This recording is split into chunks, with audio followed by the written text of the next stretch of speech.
Chapter 1 lecture number 13 આપણે start કરીએ.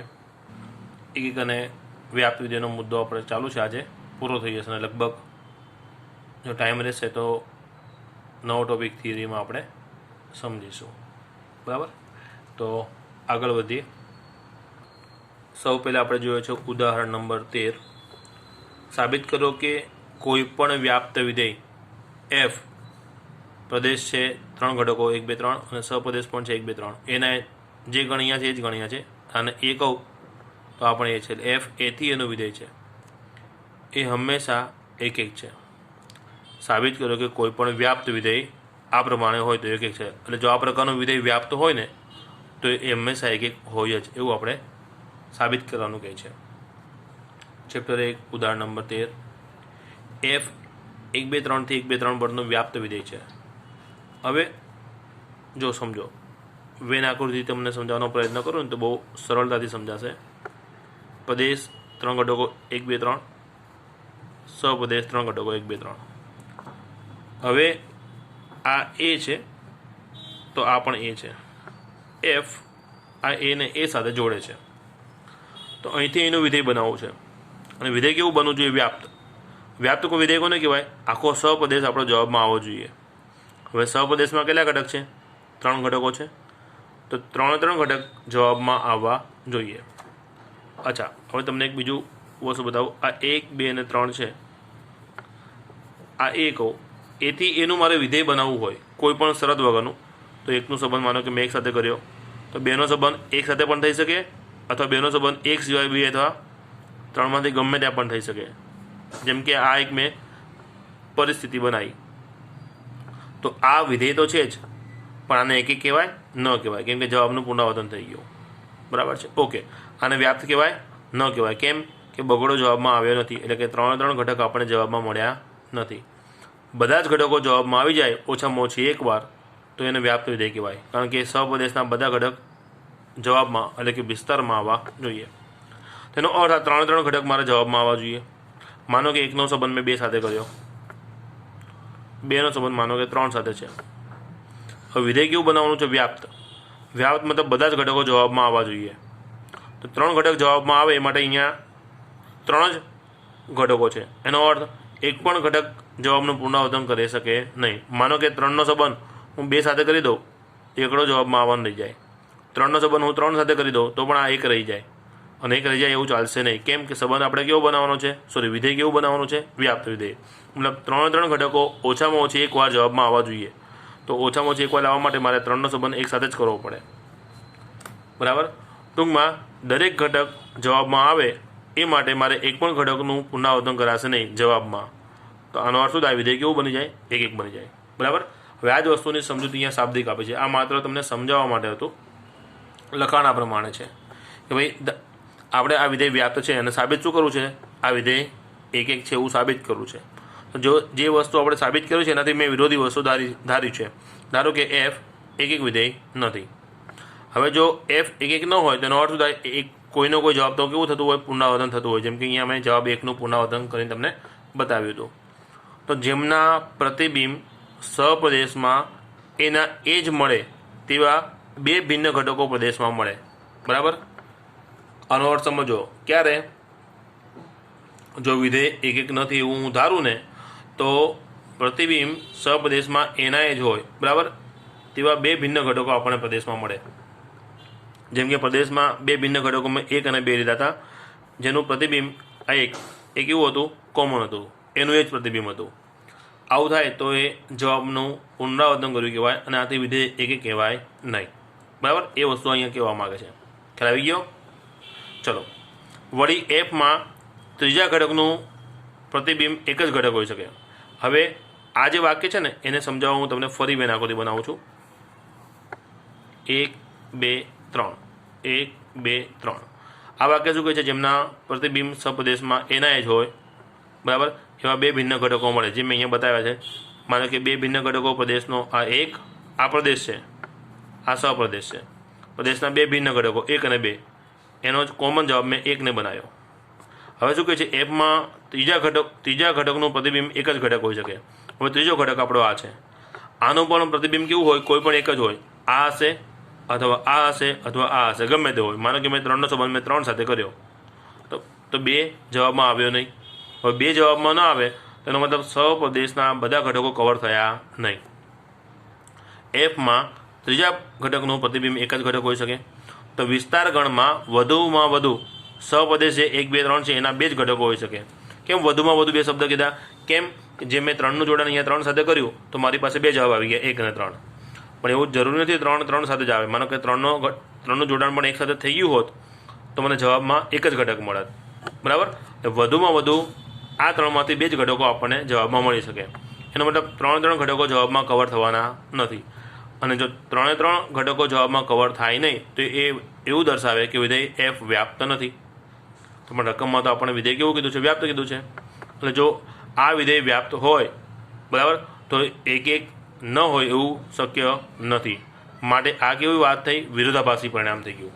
કોનાથી વિરોધાભાસી? જે આપણે ધાર્યું છે એનાથી, કે એફ 1 વિધેય નથી એ મેં જે ધાર્યું છે એનાથી આ વિરોધાભાસ થઈ ગયું. માટે એફ 1 વિધેય હોય. ક્લિયર? આ પ્રમાણે સાબિત થાય છે. નેક્સ્ટ પ્રશ્ન જોઈએ. હવે આપણે જોયો છે ઉદાહરણ નંબર 14. સાબિત કરો કે કોઈ પણ 1 વિધેય આ પ્રમાણનું હોય તો વ્યાપ્ત હોવું જ જોઈએ. જો અહીંયા શું આપ્યું હતું? વ્યાપ્ત હોય તો 1 થાય જ. અહીંયા કે છે 1 છે તો વ્યાપ્ત થાય જ. બરાબર? અહીંયા વ્યાપ્ત આપ્યું હતું, 1 સાબિત કરવું હતું. અહીંયા 1 આપ્યું છે, વ્યાપ્ત સાબિત કરવું છે. ઉદાહરણ 14. એફ 1, 2, 3 થી 1, 2, 3 પરનું કેવું વિધેય છે? 1 વિધેય છે.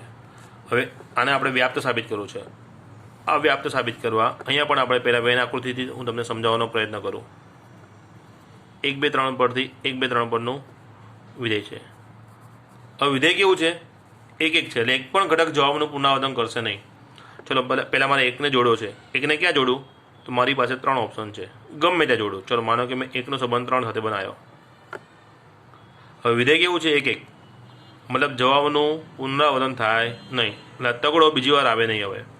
હવે 2ને ક્યાં જોડીશ? તો 2નું જોડાણ 1માં થશે અથવા 2માં થશે, જ્યાં કરવું હોય ત્યાં. માનો કે મેં 2નું જોડાણ 1 સાથે કર્યું, બરાબર ને? 2નું જોડાણ 1 અથવા 2માં થાય, 3માં ન થાય. કેમ કે 3નો સંબંધ 1 સાથે એકવાર આવી ગયો છે, બીજી વાર થશે નહીં. કેમ ના થાય? કારણ કે વિધેય આપણે કેવું કીધું છે? 1 કીધું છે. માટે હવે આ 3 કોની સાથે જોડાય? ફક્ત 1 જ ઘટક છે એવો 2 સાથે જોડાય, બાકી શક્ય બને નહીં. તો આ પ્રકારનું વિધેય જો 1 હોય તો એ ત્યારે શક્ય બને જ્યારે સહપ્રદેશના બધા ઘટકો જવાબમાં આવી જાય. હવે જો સહપ્રદેશના બધા ઘટકો જવાબમાં આવી ગયા, માટે વિધેય કેવું કહેવાય? વ્યાપ્ત કહેવાય. એટલે આ પ્રકારનું વિધેય જો 1 હોય તો વ્યાપ્ત થઈ જ જાય. બરાબર? હવે લખાણ જોઈએ. એફ 1 વિધેય હોવાથી એફની અંતર્ગત પ્રદેશ 1, 2, 3 આ પ્રદેશ 1, 2, 3ના 3 ઘટકને સુસંગત સહપ્રદેશ જે 1, 2, 3 છે એના 3 ભિન્ન ઘટકો પ્રતિબિંબ તરીકે મળશે જ. જે આપણે અહીંયા વાત કરીએ પ્રમાણે આ 3 ઘટકોને સંગત અહીંયા 3 કેવા ઘટકો મળે? એના 3 જે પ્રતિબિંબ આવે કેવા આવે? ભિન્ન જ આવવાના છે. બરાબર? એક પણ જવાબનું પુનરાવર્તન થાય નહીં, કેમ કે વિધેય કેવું છે? 1 છે. હવે આ 3 ઘટકોને 3 ઘટક સાથે જોડું તો એનો મતલબ આ 3 ઘટક જે સહપ્રદેશના છે એ કોઈના કોઈ ક્રમમાં જવાબમાં મને મળી જ જવાના. એટલે આખો જે સહપ્રદેશ છે એ મને જવાબમાં મળી જવાનો, એટલે કે વિસ્તારમાં મળી જવાનો. માટે એફ કેવું કહેવાય? વ્યાપ્ત વિધેય કહેવાય. ક્લિયર? તો આની પરથી તમારે યાદ નોટમાં આવું રાખવાનું છે. એફ એથી એ પરનું મતલબ જે પ્રદેશ છે એનો એ જ ગણ સહપ્રદેશ હોય ને, તો આ વિધેય જો 1 હોય તો વ્યાપ્ત થાય જ, અને વ્યાપ્ત હોય તો 1 100% થાય. બરાબર? 1 હશે તો વ્યાપ્ત થઈ જ જશે, અને વ્યાપ્ત હશે તો 1 થઈ જ જશે. એ તમારે નિયમ તરીકે યાદ જ રાખવાનું. બરાબર? આજે ઉદાહરણ 13 અને 14 આપણે સાબિત કર્યા. બરાબર? એના પરથી આપણે આવું તારણ યાદ રાખી શકીએ. ક્લિયર? હવે આપણે ઉદાહરણ 46 જોઈએ. ગણ એ જેમાં 3 ઘટકો છે 1, 2, 3. આ ગણ એ થી તેના પરના જ તમામ 1 વિધેયોની સંખ્યા શોધો. એટલે આ ગણથી આ જ ગણ પરના 1 વિધેયોની સંખ્યા શોધવાની છે. બરાબર? ચલો આ ગણમાં ઘટકોની સંખ્યા કેટલી? તો કે 3. પછી 1, 2, 3 હોય, ABC હોય, DE, F હોય, અમદાવાદ, જામનગર, વડોદરા હોય, સફરજન, ચીકુ, કેળું, ગમે તે 3 ઘટકો છે. ઘટકોની સંખ્યાથી આપણે મતલબ છે, બરાબર. હવે આ પ્રકારના પ્રશ્નનું એક વ્યાપક સ્વરૂપ હું તમને સમજાવી દઉં. જો એ સમજવા, એથી એ પદનો વિધેય મારે બનાવવું છે. અત્યારે આપણી રકમમાં ગણ એમાં કેટલા ઘટકો હતા? 3 ઘટકો હતા. અત્યારે હું પહેલું ઉદાહરણ લઉં છું. એક જ ઘટક હોય, માનો કે ગણ એમાં એક જ ઘટક છે એ, તો અહીંયા એ થાય. હવે એથી એનું વિધેય બનાવું તો આ પ્રકારનું વિધેય બની ગયું. બીજા કોઈ ઓપ્શન છે નહીં. તો વિધેય એક એક બન્યું કે ના બન્યું? બન્યું. હા. તો કેટલા એક એક વિધેય બન્યા? તો 1. ઓકે. હવે બીજો સંબંધ બનાવું છું. 2 ઘટકો એ અને બી છે. હવે એથી એ પરના મારે એક એક વિધેય બનાવવા છે. તો એનો સંબંધ એ સાથે, બીનો સંબંધ બી સાથે. એક એક વિધેય બન્યું? હા, બની ગયું. અચ્છા, આ 2 ઘટકો એ અને બી ધરાવતા હોય એવા મારે એક એક વિધેય બનાવવા છે. તો શું આ એક જ રીતે પોસિબલ છે? આની સિવાય બીજો ઓપ્શન છે? તો હા છે. જો એનો સંબંધ હું બી સાથે કરી દઉં અને બીનો સંબંધ એ સાથે કરી દઉં તો પણ આ એક એક વિધેય બને. એટલે 2 ઘટકો ધરાવતા ગણ એ માટે એથી એ પરના એક એક વિધેયો મેં બનાવ્યા. કેટલા બન્યા? 2. અચ્છા, ત્રીજું એક એક વિધેય બનાવવાનો પ્રયત્ન કરું છું. બને છે કે નહીં એ હું જોઉં. તો એનો ઘટક એ સાથે કરી દઉં. હવે બી મારે ક્યાં જોડાય? બી સાથે જોડાશે. કારણ કે આ પ્રમાણે કરી દો તો વિધેય તો બન્યું પણ એક એક કહેવાય નહીં. આ પ્રમાણે મેં એનો સંબંધ બી સાથે કરી દઉં અને બીનો એ સાથે કરું તો આના જેવું જ બની જાય. અને બીનો બી સાથે કરું તો એક એક વિધેય બને નહીં. ટૂંકમાં 2 થી વધારે એક એક વિધેયો બનતા નથી. તો 2 ઘટકો ધરાવતા ગણ પરના એક એક વિધેયોના સંબંધ કેટલા? એક એક વિધેયોની સંખ્યા કેટલી થઈ ગઈ? 2 થઈ ગઈ. હવે 3 ઘટકો લો, એ બી સી, બરાબર. આમાં હું એક એક વિધેય બનાવવાનો પ્રયત્ન કરું છું.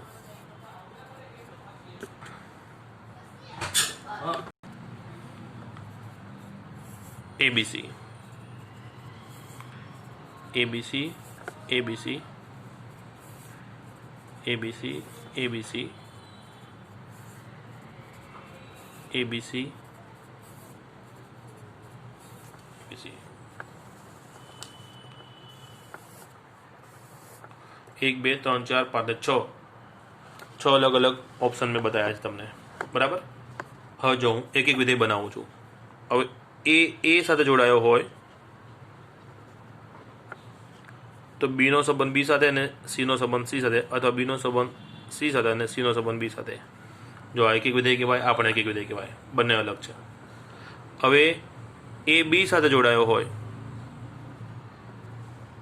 તો બી એ સાથે જોડાય અને સી સી સાથે જોડાય, અથવા બી સી સાથે જોડાશે અને સી એ સાથે જોડાશે.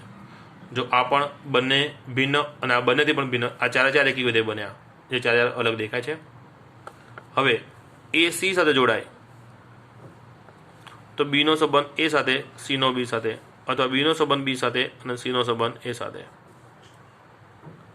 બરાબર. ટૂંકમાં 3 ઘટકો ધરાવતા ગણ એથી એ પરના એક એક વિધેયો મેં બનાવ્યા તો કેટલા બન્યા? 6 બન્યા. આનાથી વધારે બનશે નહીં. હવે સમજો, એક ઘટક ઉપર આધારિત હોય એવા વિધેય એના એથી એ પરના એક એક વિધેયોની સંખ્યા એ આવી. 2 ઘટકો પર આધારિત હોય તો 2 આવી. 3 ઘટકો પર આધારિત ડાયરેક્ટ 6 થઈ ગઈ. તો આ ગણિતનો કયો નિયમ અનુસરે છે? ખ્યાલ આવે છે તમને? ફેક્ટોરિયલને અનુસરે છે. 3 ઘટકો ધરાવતો ગણ એટલે 3 ફેક્ટોરિયલ. 2 ઘટકો ધરાવતો ગણ તો 2 ફેક્ટોરિયલ. 1 ઘટક ધરાવતા ગણ પરના એક વિધેયોની સંખ્યા 1 ફેક્ટોરિયલ. તો 1 ફેક્ટોરિયલ એટલે 1 કહેવાય. 2 ફેક્ટોરિયલનો મિનિંગ શું થાય? 1 ગુણ્યા 2 તો 2 થઈ ગયા. 3 ફેક્ટોરિયલનો મિનિંગ શું થાય? 1 × 2 × 3 6 થઈ ગયા. તો વ્યાપક સ્વરૂપમાં તમારે નોટ આવું ધ્યાન રાખવાની છે કે n ઘટકો ધરાવતા ગણ એ માટે એથી એ પરના એક એક વિધેયોની સંખ્યા કેટલી થાય? n factorial. આ સૂત્ર છે, બરાબર. આ તમારે ધ્યાનમાં રાખવાનું છે. n ઘટક ધરાવતા ગણ એ માટે એથી એ પરના એક એક વિધેયોની સંખ્યા કેટલી? તો કે n ફેક્ટોરિયલ. ક્લિયર? હવે માનો કે એ બરાબર 1 થી 40 ઘટકો છે તો આ 40 ઘટકો ધરાવતા ગણ એ પરના એક એક વિધેયોની સંખ્યા કેટલી? તો જવાબ છે 40 ફેક્ટોરિયલ. ક્લિયર? હવે આપણે આપણા મૂળ પ્રશ્નો પર આવી જઈએ. ચાલો, તો આપણો મૂળ પ્રશ્ન શું છે? ગણે જેમાં ઘટકોની સંખ્યા કેટલી? 3. એટલા માટે મેં આ વસ્તુ હાઇલાઇટ કરાવી હતી. કયા છે એ મહત્વનું નથી, કેટલા છે એ જોવાનું છે. 3 ઘટકો છે ને, તો આ ગણ એ માટે તેના પરના જ તમામ એક એક વિધેયોની સંખ્યા કેટલી થાય? તો 3 ફેક્ટોરિયલ એટલે 6 થઈ જશે. ક્લિયર? જો 46મું ઉદાહરણ a બરાબર 1 2 3 એટલે ગણ એમાં સભ્યોની સંખ્યા 3, ગણ એ પરના એક એક વિધેયોની સંખ્યા 3 ફેક્ટોરિયલ એટલે 6. સિમ્પલ જવાબ. આટલું જ લખાણ કરવાનું છે. બરાબર. હવે નેક્સ્ટ પ્રશ્ન જોઈએ. હવે સ્વાધ્યાય 1નો આ 10મો પ્રશ્ન છે. સ્વાધ્યાય 1નો પ્રશ્ન છે. બરાબર. ગણ 1 2 3 અપ ટુ n એટલે આ કયું? આ ગણમાં કેટલા ઘટકો છે? n ઘટકો. આ ગણથી અહીંયા જે ગણ લખ્યો છે એ જ અહીંયા લખ્યો છે. આ ગણથી પોતાના પરના જ તમામ વ્યાપ્ત વિધેયોની સંખ્યા આપણે શોધવાની છે. બરાબર. n ઘટકો ધરાવતા ગણ માટે એ જ ગણથી પોતાના પરના જ વ્યાપ્ત વિધેયોની સંખ્યા શોધો, એવી આપણને વાત કરી છે. જો આપણે ઉદાહરણ 13 અને 14 શીખ્યા પછી મેં તમને એક વસ્તુ સમજાવ્યું હતું. આ નોટમાં તમારે યાદ રાખવાનું. શું યાદ રાખવાનું? ગણ એથી એ પરનું, મતલબ જે ગણ છે એ જ ગણથી પોતાના પરના એક વિધેયની વાત કરું. જો આ વિધેય એક એક હોય તો એ વ્યાપ્ત જ હોય, અને વ્યાપ્ત હોય તો એક એક જ હોય. બરાબર. આ પ્રકારનું વિધેય. તો અહીંયા આપણે જે પ્રશ્નમાં વાત કરી છે એ કયા પ્રકારનું વિધેય છે? એથી એ પરનું.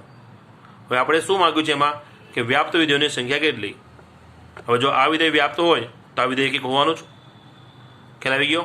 એટલે જેટલા વિધેય એક એક બને ને એટલા જ વિધેયો વ્યાપ્ત બને. એટલે જેટલી સંખ્યા એક એક વિધેયોની નક્કી થાય એટલી જ સંખ્યા વ્યાપ્ત વિધેયોની થાય. બરાબર. અને આપણે બીજી નોટ એ પણ સમજાવી હમણાં કે n ઘટકો ધરાવતા ગણ એ માટે એથી એ પરના એક એક વિધેયોની સંખ્યા કેટલી? n factorial. તો અહીંયા આપણે સમજીએ છીએ એથી એ પરનું વિધેય જો એક એક હોય તો વ્યાપ્ત હોય, અને વ્યાપ્ત હોય તો એક એક હોય. એટલે જેટલી સંખ્યા એક એક વિધેયોની થાય, સાથે ને સાથે તમે એ શબ્દ આમ પણ વાપરી શકો છો કે એથી એ પરના વ્યાપ્ત વિધેયોની સંખ્યા કેટલી થાય? તો એ પણ કેટલી થાય? n ફેક્ટોરિયલ જ થવાની છે. બરાબર. તો આ ટોપિક બંને એક સાથે ધ્યાનમાં રાખવાના છે હવેના પ્રશ્નોમાં. તો આપણો આ જે 10મો પ્રશ્ન છે એમાં આ ગણ એ કહી દઉં તો આપણે એ જ છે. એટલે એથી એ પરના વ્યાપ્ત વિધેયોની સંખ્યા મારે કહેવાની છે. તો વ્યાપ્ત વિધેયોની સંખ્યા કેટલી થાય? તો જેટલી સંખ્યા એક એક વિધેયની હશે. બરાબર. તો એક એક વિધેયની સંખ્યા કેટલી થાય? n factorial. n ઘટકો ધરાવતા ગણ એ માટે એથી એ પરના એક એક વિધેયોની સંખ્યા કેટલી? n factorial. તો વ્યાપ્ત વિધેયની સંખ્યા પણ એટલી જ થવાની. હવે લખાણ જોઈ લઈએ. જો દાખલા નંબર 10 માટે ધારો કે આ જે ગણ છે એને મેં નામ એ આપી દીધું. તો અહીં એથી એ પરનું વ્યાપ્ત વિધેય બનાવવા વિધેય એથી એ પરનું કેવું થવું જોઈએ? એક એક વિધેય હોવું જોઈએ. બરાબર. જે પ્રમાણે આપણે હમણાં સમજ્યા.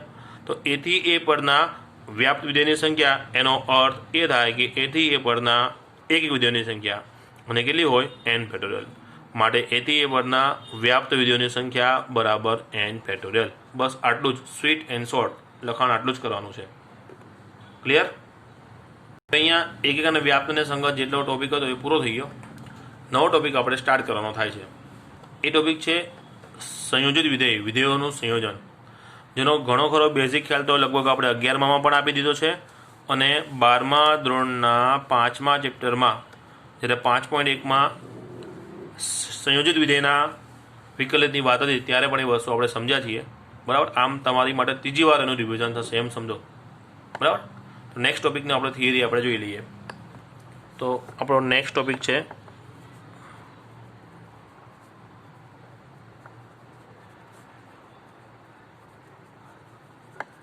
વિધેયોનું સંયોજન. ધારો કે f એથી બીનું વિધેય છે અને g બીથી સીનું વિધેય છે. તો આવા બે વિધેય માટે આમનું સંયોજન એક બને છે GOF, અને આ સંયોજન GOF એથી સી પરનું વ્યાખ્યાયિત થશે. બરાબર. f એથી બી, g બીથી સી, આ પ્રકારના વિધેય માટેનું સંયોજન GOF મળશે. અને એ ક્યાંથી ક્યાંનું મળશે? GOF a to c નું મળશે. GOF ઓફ એક્સ આનું એપ્લિકેશન આ પ્રમાણે થશે. આ પહેલો f x ઉપર એપ્લાય થાય એનો જે પણ જવાબ આવે એની પર જી એપ્લાય થાય. જ્યાં આ એક્સ ક્યાં હશે, બધા જ એક્સ ક્યાંથી આવશે, તો જેમાં વિધેય એફનો પ્રદેશ એ છે, વિધેય જીનો પ્રદેશ બી છે, એમ આ જીઓ એફ એક જ વિધેય છે જેનો પ્રદેશ કયો છે એ.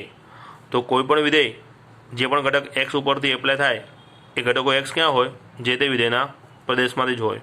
એટલે બધા જ એક્સ ક્યાંથી હશે, એમાંથી હશે. તો આ રીતે આ સંયોજન વ્યાખ્યાયિત કરવામાં આવે છે. હવે આ સંયોજન વ્યાખ્યાયિત થવા માટે એક શરત છે, એ ઇનડાયરેક્ટલી એમાં મૂકેલી છે. મેં સંયોજન કયું મૂક્યું, જીઓ એફ, એટલે એફની ઉપર જી એપ્લાય થાય છે. જુઓ, પહેલાં એફ ગયો, એફની ઉપર જી એપ્લાય થવાનો છે, બરાબર. એફની ઉપર જી એપ્લાય થયો તો આવું ક્યારે બને, તો જો એફ એથી બીનું વિધેય છે, જી બીથી સીનું, તો એફનો સહપ્રદેશ જે બી છે એ જ વસ્તુ જીનો પ્રદેશ છે. એટલે એક વિધેયનો સહપ્રદેશ એ બીજા વિધેયનો પ્રદેશ હોય તો એનું સંયોજન વ્યાખ્યાયિત થાય. અને કયા ક્રમમાં, તો જેનો પ્રદેશ છે કોમનમાં, બરાબર, એ પ્રદેશવાળું વિધેય જી સહપ્રદેશવાળા વિધેય એફ ઉપર એપ્લાય થઈ શકે, બરાબર. હવે આ સંયોજન જે વ્યાખ્યાયિત થયું, બરાબર, આ જ શરતને ઇનડાયરેક્ટલી આ રીતે કહેવાય છે કે વિધેય એફનો સહપ્રદેશ નહીં પણ વિધેય એફનો વિસ્તાર છે. શરતમાં તો વિધેય એફનો વિસ્તાર જો એ વિધેય જીના પ્રદેશનો ઉપગણ થાય, બરાબર, તો જ તેનું સંયોજન જીઓ એફ વ્યાખ્યાયિત થાય, બાકી થાય નહીં. જે સંયોજન મારે બનાવવું છે ને એમાં પાછળ જે વિધેય હોય, પાછળના ક્રમમાં, પાછળ એટલે આગળનો ક્રમ કહું અને હું પાછળનો કહું, આ પહેલો ક્રમ કહું તો આ બીજો. પાછળ જે વિધેય છે એનો વિસ્તાર પહેલાં જે વિધેય છે એના પ્રદેશનો ઉપગણ બને તો જ આ સંયોજન આપણને મળે, બાકી મળે નહીં. યાદ આપણે આ પ્રમાણે યાદ રાખવાનું છે, બરાબર. અને આ વસ્તુનું મેં તમને જનરલ સ્વરૂપ આ રીતે પણ સમજાવ્યું હતું. માનો કે એફ એથી બીનું વિધેય છે અને જી સીથી ડીનું વિધેય છે. તો આ બે પ્રકારના વિધેય એફ અને જી માટે 4 પ્રકારના સંયોજનોની શક્યતા બને. એ સંયોજન નીચે બતાવીશ. એ સંયોજન શક્ય છે કે નહીં એ માટેની શરત છે. જો આ શરતનું પાલન થાય તો જ આ સંયોજન વ્યાખ્યાયિત થશે. અને એ સંયોજન વ્યાખ્યાયિત થશે તો એ ક્યાંથી ક્યાંનું વ્યાખ્યાયિત થશે એ જ્યાં કરીને મેં તમને અહીંયા બતાવવાનું છે, બરાબર. હવે 4 જે સંયોજનની વાત કરું છું એફ અને જી માટે, તો 4 સંયોજનો કયા, તો એક સંયોજન થાય એફઓજી, એફનું એપ્લિકેશન જી ઉપર. બીજું સંયોજન થાય જીઓએફ, જીનું એપ્લિકેશન એફ ઉપર. ત્રીજો ઓપ્શન છે એફનું એપ્લિકેશન એફ ઉપર જ, અને ચોથું છે જીનું જી ઉપર, બરાબર. હવે આ સંયોજન શક્ય છે કે નહીં એની શરત આપણે હમણાં વાત કરીએ પ્રમાણે કોઈ પણ સંયોજન મારે બનાવવું છે તો એ શક્ય છે કે નહીં એ માટે શું જોવાનું, પાછળ જે વિધેય છે જી એનો વિસ્તાર, આગળ જે વિધેય એફ છે એના પ્રદેશનો ઉપગણ બને તો જ આ સંયોજન શક્ય બને, બાકી નહીં. પછી આ સંયોજન આ ક્યારે બને, તો એફનો વિસ્તાર એ જીના પ્રદેશનો ઉપગણ થવો જોઈએ. ખ્યાલ આવી ગયો, તો જ આ સંયોજન મળે. એફઓએફ માટે આ એફનો વિસ્તાર આ એફના પ્રદેશનો ઉપગણ થવો જોઈએ. અને જીઓજી માટે આ જીનો વિસ્તાર આ જીના પ્રદેશનો ઉપગણ થવો જોઈએ, બરાબર. જો આ પ્રકારની શરતોનું પાલન થાય તો આ 4 સંયોજનો શક્ય બને. તો એફઓજી શક્ય બનશે. ક્યાંથી ક્યાંનું, એટલે અહીંયા એનો પ્રદેશ આવશે અને સામે સહપ્રદેશ આવશે. હવે મેં તમને હમણાં સમજાવ્યું કે ભાઈ જીઓ એફ એક્સ, તો એક્સ ઉપર પહેલાં કોણ એપ્લાય થાય, એફ. એટલે આ જે સંયોજન છે એનું જ્યારે હું સૂત્ર લખીશ એફઓજી માટે, એફઓજી ઓફ એક્સ, તો આ જે એક્સ હશે એની ઉપર પહેલાં કોણ એપ્લાય થવાનો, જી એપ્લાય થવાનો. તો કોઈ પણ વિધેય જે પણ ઘટક ઉપર એપ્લાય થાય છે, બરાબર, એ કયા ઘટક ઉપર એપ્લાય થઈ શકે, તો જી એક્સ ઉપર એપ્લાય થતો હોય તો એક્સ ક્યાંથી આવ્યો હોય, જીના પ્રદેશમાંથી આવ્યો હોય. એટલે જે વિધેય અહીંયા પહેલું છે ને એ વિધેયનો પ્રદેશ કયો છે, અહીંયા સી, એ આ સંયોજનનો પ્રદેશ બને, બરાબર. આ એક્સ ઉપર જી એપ્લાય થયો, માનો કે એનો જવાબ એમ આવ્યો. હવે બહાર કોણ છે, એફ. હવે આ એમ ઉપર એફ એપ્લાય થાય અને ફાઇનલ આન્સર માનો કે એન આવ્યો. તો ફાઇનલ જવાબ આનો મને આ ક્રમમાં n મળ્યો. તો ફાઇનલ જવાબ મને કયા વિધેય આપ્યો? f એ આપ્યો. બરાબર. તો વિધેયનો બેઝિક નિયમ છે કે માનો કે f a થી b નું વિધેય હોય ને અને fx બરાબર મને y મળ્યો હોય, તો f વિધેય જે ઘટક ઉપર એપ્લાય થાય છે એ ઘટક x ક્યાંથી હોય? તો જે એપ્લાય વિધેય થયું ને એના પ્રદેશમાંથી હોય. અને એ x ઉપર f એપ્લાય થતાં મને જે જવાબ મળ્યો છે, આન્સર મળ્યો છે, આન્સર કયો મળ્યો છે? y. એ y હંમેશા ક્યાં હોય? તો જે વિધેય એપ્લાય કર્યું છે ને એના સહપ્રદેશમાં હોય, એટલે કે બીમાં હોય. તો ફાઇનલ જવાબ n મને કોણે આપ્યો? f એ આપ્યો. તો આ n ક્યાં હોય? fના સહપ્રદેશમાં હોય. તો fનો સહપ્રદેશ કયો છે? અહીંયા b છે.